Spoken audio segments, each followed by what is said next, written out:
ISIL is not Islamic. No religion condones the killing of innocents, and the vast majority of ISIL's victims have been Muslim. And ISIL is certainly not a state.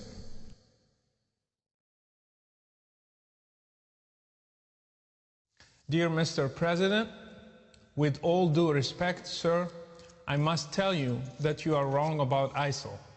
You said ISIL speaks for no religion. I'm a former Muslim. My dad is an imam. I spent more than 20 years studying Islam. I hold a bachelor degree in religious studies, and I'm in the middle of my master's degree in terrorism studies. I can tell you with confidence that ISIL speaks for Islam. Allow me to correct you, Mr. President. ISIL is a Muslim organization. Its name stands for Islamic State. So even the name suggests that it is an Islamic movement. Their leader, Abu Bakr al-Baghdadi, holds a PhD in Islamic studies. I doubt you know Islam better than he does. He was a preacher and a religious leader in one of the local mosques in Baghdad. ISIL's 10,000 members are all Muslims. None of them are from any other religion. They come from different countries and have one common denominator, Islam. They are following Islam's Prophet Muhammad in every detail. They imitate him by growing their beards, shaving their mustaches, and in the way they dress. They follow his command in the hadith to differentiate themselves from the infidels by wearing their watches on the right instead of the left hand. They implement Sharia in every piece of land they conquer. They pray 5 times a day.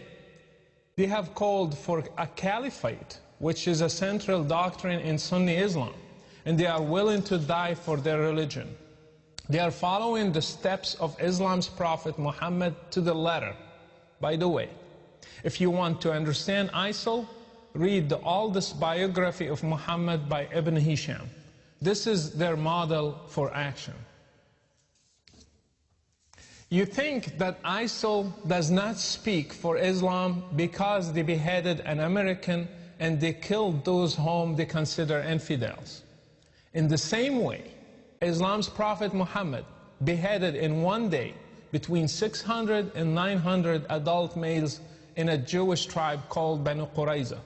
In fact, beheading is commanded in the Quran, in Surah 47, the 4th verse. It says, when you meet the unbelievers in fight, smite at their necks.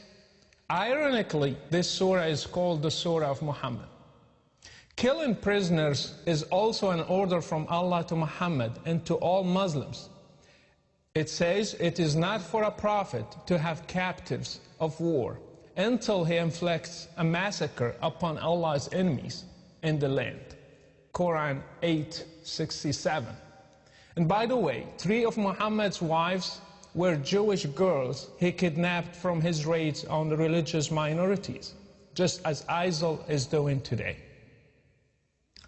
Mr. President, I grew up in Morocco, supposedly a moderate country, yet I still learned at a young age to hate the enemies of Allah, especially Jews and Christians. These are represented today by Israel and the West, especially the great Satan, America. I prayed 5 times a day, repeating Al-Fatiha, the first chapter in the Quran, asking Allah to lead me not in the way of those who went astray, and those who have the wrath of Allah upon them. We all knew that it is Jews and Christians. We have been brainwashed to hate all of you in our sacred texts, in our prayers, in our Friday sermons, in our educational systems. We were ready to join any group that one day would fight you and destroy you and make Islam the religion of the whole world, as the Quran says. This is what I and millions like me have been taught. Mr. President, this is an irrevocable fact. Fortunately, when I grew up, I chose to leave Islam and became a Christian because I believe that God is love. Others also left, and still every day they are leaving Islam and choosing different paths for their lives. All of them are suffering today because, again, Islam's Prophet Muhammad said, whoever changes his religion, kill him. I left Morocco under persecution. I was fortunate. Others throughout the Muslim world do not have the same opportunity. They are paying a heavy price in different ways in order to get their freedom one day. I ask you, Mr. President, to stop being politically correct, to call things by their names. ISIL, Al-Qaeda, Boko Haram, Al-Shabaab in Somalia, the Taliban, and their sister brand names are all made in Islam. Unless the Muslim world deals with Islam and separates religion from state, we will never end this cycle. Until you deal with the root of the problem, you will be just dealing with the symptoms. ISIL is just one symptom. If it disappears, other ISILs will be born under different names. You might ask, then why does ISIL kill other Muslims? The answer is that they consider them infidels, not Muslims. Do you know that all 4 schools in Islam agree that if a Muslim stops praying, he should be asked to repent, and if he does not, he should be killed? Do you know that Muhammad tried to burn his own companions when they stopped coming to prayers? So anything that qualifies a Muslim to be an infidel can be a reason for killing him, even neglecting to pray.